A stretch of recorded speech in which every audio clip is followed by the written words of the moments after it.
اور گناہ پر اللہ تعالیٰ قیامت کے دن 4 ہی گواہ متعین فرمائیں گے.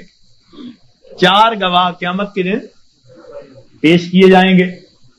سب سے پہلا گواہ اس بندے کے کندھوں کے اوپر جو کرامن کاتبین ہوتے ہیں وہ سب سے پہلے گواہ ہوں. ان علیکم لحافظین کرامن کاتبین یعلمون ما تفعلون.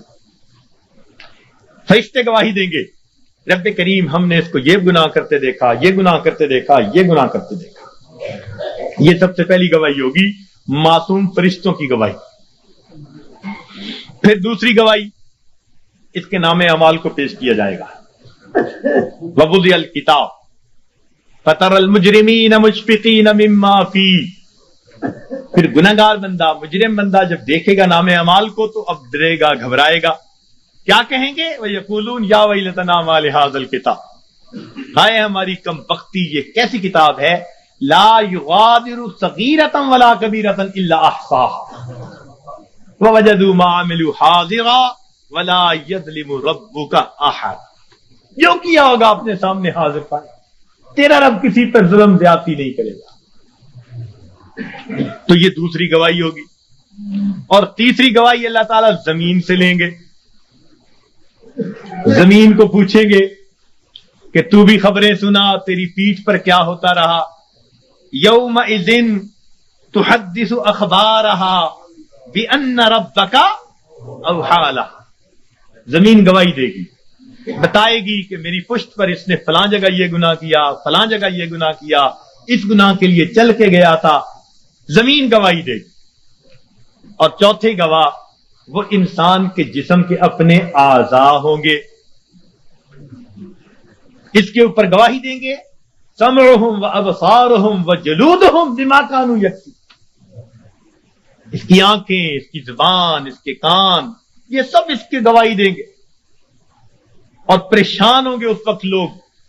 وقالوا لجلودہم لما شہدتم علینا. اس وقت اپنے اعضاء کو یہ کہیں گے کہ تم نے کیوں گواہی دی؟ اور تمہاری لذتوں کی خاطر ہی تو ہم گناہ کرتے تھے، تم نے کیوں گواہی دی؟ قالوا انطقنا اللہ الذی انطق کل شیء. وہ اعضاء کہیں گے ہمیں اللہ نے گویائی دی جس نے ہر چیز کو گویا کیا، اس لیے جو دیتا ہم تو اس کی پوری رپورٹ اپنے رب کو پہنچائیں گے. اللہ تعالیٰ فرماتے ہیں وما کنتم تستترون، کہ تم تو پردہ ہی نہیں کرتے تھے اپنے ان اعضاء سے کہ یہ قیامت کے دن گواہ بننے والے. تو کوئی آدمی اپنے اعضاء سے پردہ کر سکتا ہے گناہ کرتے ہوئے؟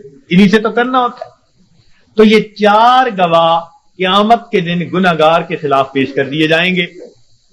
اور بندے کے لیے پھر فرار کا کوئی راستہ نہیں رہے گا سوائے اس کے کہ اس کو خود تسلیم کرنا پڑ جائے گا کہ رب کریم ہاں میں نے یہ گناہ کیے، خطائیں کی. تو اس لیے آسان طریقہ یہ ہے کہ ہم دنیا میں ہی ان گناہوں کو چھوڑ کر اپنے رب کریم سے اس کی معافی مانگ لیں، پروردگار سے اس کی معافی مانگ لیں تاکہ اللہ تعالی ہمارے ان گناہوں کو معاف فرما دے. دیکھیے حضرت ابراہیم اعظم رحمت اللہ علیہ کے پاس ایک نوجوان آیا، کہنے لگا حضرت گناہ کرتا ہوں، چھوڑ نہیں سکتا، ڈر بھی لگتا ہے اللہ تعالیٰ کی ذات سے اور اس کے عذاب سے، تو میں کیا کروں؟ تو اللہ والوں کا دستور ہوتا ہے کہ یہ دھکے نہیں دیتے، یہ نفرت نہیں کرتے، یہ سینے سے لگاتے ہیں، یہ سمجھاتے ہیں، پیار کے انداز میں، محبت کے انداز میں بات سمجھاتے ہیں. تو حضرت نے اسے کہا ہاں میں تجھے ایک ترکیب بتاتا ہوں. وہ بڑا خوش ہو گیا کہ حضرت مجھے ترکیب بتائیں کہ میں گناہ بھی کرتا رہوں اور عذاب سے بھی بچ جاؤں. آپ نے فرمایا بھئی پہلی ترکیب تو یہ ہے کہ تو اگر گناہ کرتا ہے تو اللہ رب العزت کی نگاہوں کے سامنے گناہ کرنا چھوڑ دے، چھپ کے گناہ کیا کر. کہنے لگا جی میں اس کی نظروں سے چھپ کے گناہ تو نہیں کر سکتا. فرمان لگے اچھا ایک دوسرا طریقہ بتاتا ہوں، اور وہ طریقہ یہ کہ تو اللہ رب العزت کا رزق جو دیا ہوا ہے وہ کھانا چھوڑ دے، کہ نہ تمہارا دیا کھاتا ہوں نہ تمہاری بات مانتا ہوں. کہنے لگا جی اللہ کا دیا ہوا رزق کیسے کھانا چھوڑ دوں، یہ تو نہیں کر سکتا. فرمایا اچھا تیسرا طریقہ بتاتا ہوں کہ تم اللہ تعالی کے ملک میں رہتے ہوئے اس کی نافرمانی کرتے ہو، تو یہ زمین و آسمان اللہ کا ملک ہے، اس کی ملک ہے، اس سے نکل کر گناہ کر لو۔ کہ جی میں کیسے نکل سکتا ہوں زمین و آسمان سے باہر؟ پروردگار بھی فرماتے ہیں یا معاشر الجن والانس ان استطعتم ان تنفذوا من اقطار السماوات والارض فانفذوا لا تنفذون الا بسلطان۔ اور گڑھے کی مچھلیوں نکلو گے کسی دلیل سے نکلو گے۔ کدھر جاتے ہو؟ سنفرغ لکم ایھا الثقلان۔ اللہ اکبر، ایسا شاہانہ خطاب ہے جو ہلا کے رکھ دیتا ہے۔ سنفرغ لکم ایھا الثقلان، تثنیہ کا صیغہ، اے میری زمین کے بوجھو، یعنی نافرمان جن اور انسان، ان کو مخاطب کیا گیا۔ اے جنوں اور نافرمان انسانوں، ہم اپنے آپ کو تمہارے لیے فارغ کر رہے ہیں، ان قریب اپنے آپ کو فارغ کر رہے ہیں۔ ہم تمہاری خبر لیتے ہیں، تمہارا پتہ کرتے ہیں۔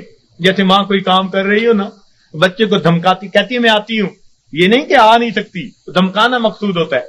تو فرمایا اے میری زمین کے بوجھو، ہم اپنے آپ کو ان قریب تمہارے لیے فارغ کر رہے ہیں، نپٹیں گے تمہارے ساتھ، ہمیں حساب لینا بھی آتا ہے۔ وَنَضَعُ الْمَوَازِينَ الْقِسْطَ لِيَوْمِ الْقِيَامَةِ۔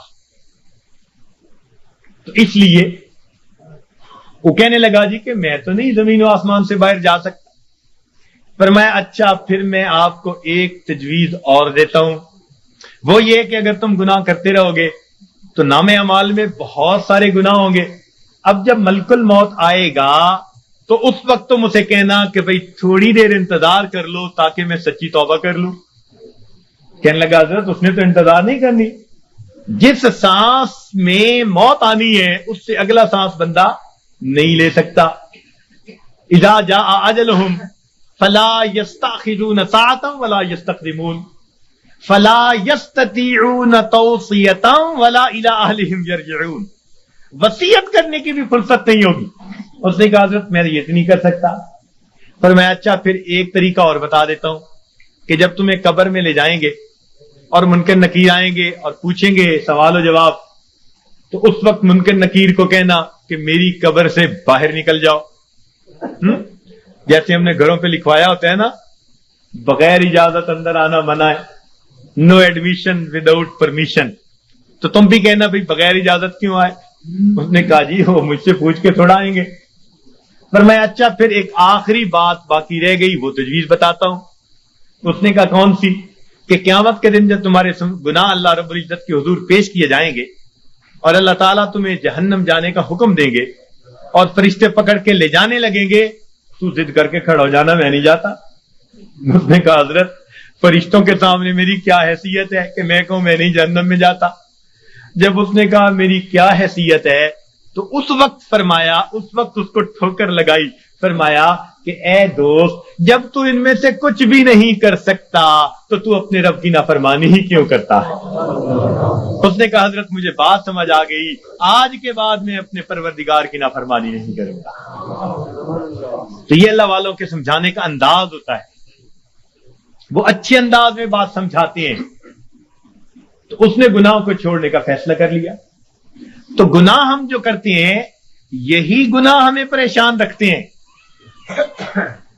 یاد رکھیے گناہوں کی وجہ سے ہی افراد مصیبتوں میں پڑتے ہیں اور قومیں مصیبتوں میں پڑتی ہیں، اور نیکی کے ذریعے اللہ رب العزت ان کو مصیبتوں سے نکالا کرتے ہیں۔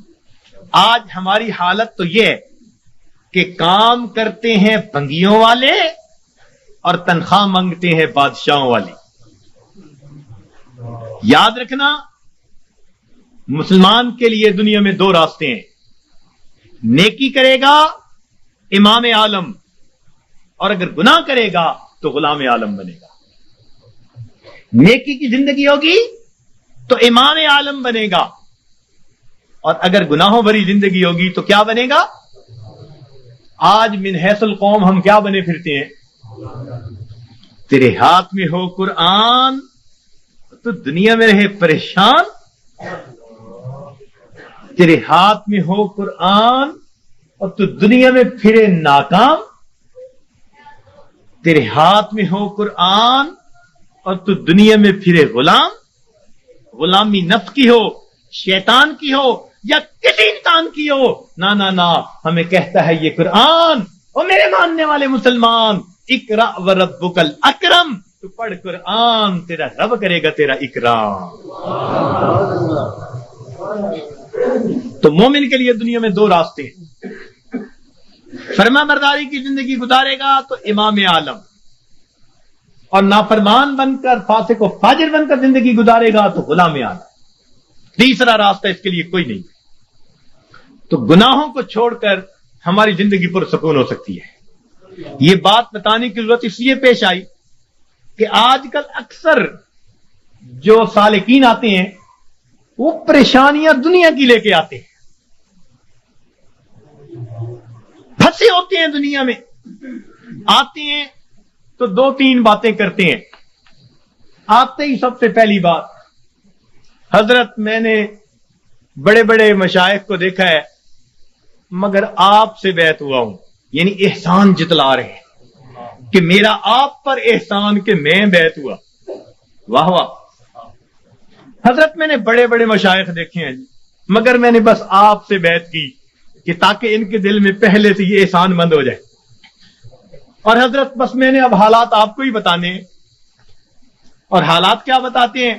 بس حضرت کاروبار کوئی اچھا نہیں چل رہا، کوئی تعویذ دے دیجیے پڑھنے کے لیے، ویسے میں نے جلدی گھر جانا ہے۔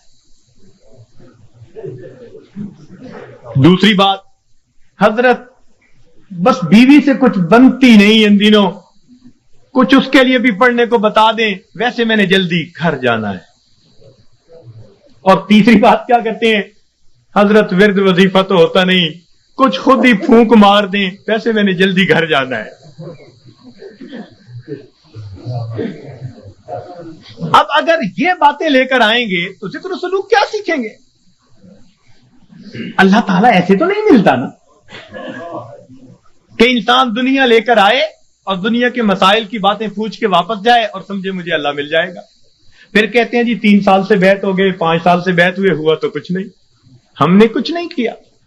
اس لیے یہ ٹاپک آج بتانے کی ضرورت پیش آئی کہ ہم اپنی زندگی کے رخ کو جب تک ٹھیک نہیں کریں گے اس وقت تک ہماری زندگی کی یہ پریشانیاں ختم نہیں ہوں گی۔ ماں باپ خود اپنی اولاد کو پریشان کر کے خوش نہیں ہوتے، اللہ رب العزت اپنے بندوں کو پریشان کر کے کیسے خوش ہوں گے؟